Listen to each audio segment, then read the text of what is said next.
Latest news updates కోసం ఇప్పుడే download చేసుకోండి media effects app. Welcome to media effects. ప్రస్తుత రోజుల్లో నగరాల్లో ట్రాఫిక్ రద్దీ పెరిగిపోయింది. వాహనాల నుంచి వెలువడే శబ్దాల కారణంగా తీవ్ర స్థాయిలో శబ్ద కాలుష్యానికి దారితీస్తుంది.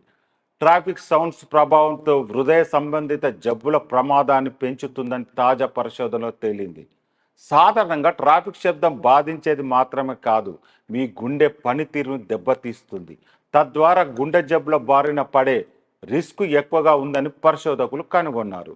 రోడ్లు, రైలు, విమానాల నుంచి వచ్చే శబ్దం కార్డియోవాస్కులర్ డిసీజ్, స్ట్రోక్, డయాబెటీస్ వంటి గుండె సమస్యల ప్రమాదాన్ని పెంచుతుందని అధ్యయనాలు కనుగొన్నాయి. ప్రపంచ ఆరోగ్య సంస్థ ట్రాఫిక్ శబ్దం కారణంగా పశ్చిమ ఐరోపాలతో ప్రతి సంవత్సరం 1.6 మిలియన్ల సంవత్సరాలు పైగా ఆరోగ్యకరమైన జీవితం కోల్పోతున్నట్టు పేర్కొంది. ముఖ్యంగా రాత్రి సమయంలో ట్రాఫిక్ శబ్దం నిద్రలో గందరగోళానికి గురి చేస్తుంది. ఫలితంగా ఒత్తిడి హార్మోన్లను పెంచుతుంది. రక్తనాళాలు, మెదడులపై తీవ్ర ఒత్తిడిని కలిగిస్తుంది. దాంతో రక్తనాళాలలో వాపు ఏర్పడి అధిక రక్తపోటును దారితీస్తుంది.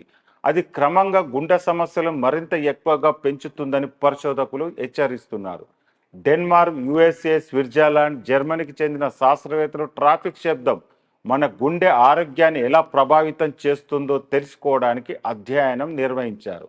American Heart Association Circulation Research జర్నల్లో ప్రచురించిన అధ్యయనంలో పరిశోధకులు అనేక అధ్యయనాలు పరిశీలించారు.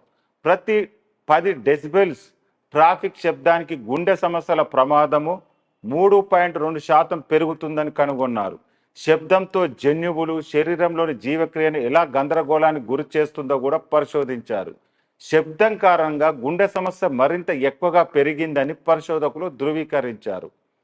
Chronic coronary artery disease, acute coronary syndrome, artery hypertension, stroke, heart ఫెయిల్యూర్తో సహా వివిధ కార్డియోవాస్కులర్, సెరెబ్రోవాస్కులర్ వంటి అనారోగ్య సమస్యలకు కారణమవుతుందని గుర్తించారు.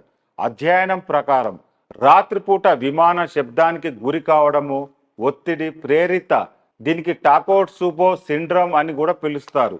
ఒత్తిడి ప్రతిస్పందనలు రక్తపోటును భారీగా పెంచుతాయి. దాంతో వాస్కులర్ పనితీరును బలహీనపరుస్తాయి.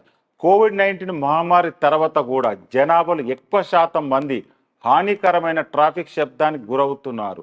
శబ్ద నియంత్రణ ప్రయత్నాలు, శబ్దం తగ్గింపు చట్టాలు భవిష్యత్తులో ప్రజారోగ్యానికి చాలా ముఖ్యమైనవిగా యూనివర్సిటీ చెందిన ప్రధాన శాస్త్రవేత్త, medical centre main doctor Thomas మెజల్ అన్నారు. శబ్దాన్ని తగ్గించుకోవడానికి, మన గుండెను రక్షించుకోవడానికి మంచి ట్రాఫిక్ చట్టాలు, వ్యూహాలు అవసరమైన ఆయన స్పష్టం చేశారు.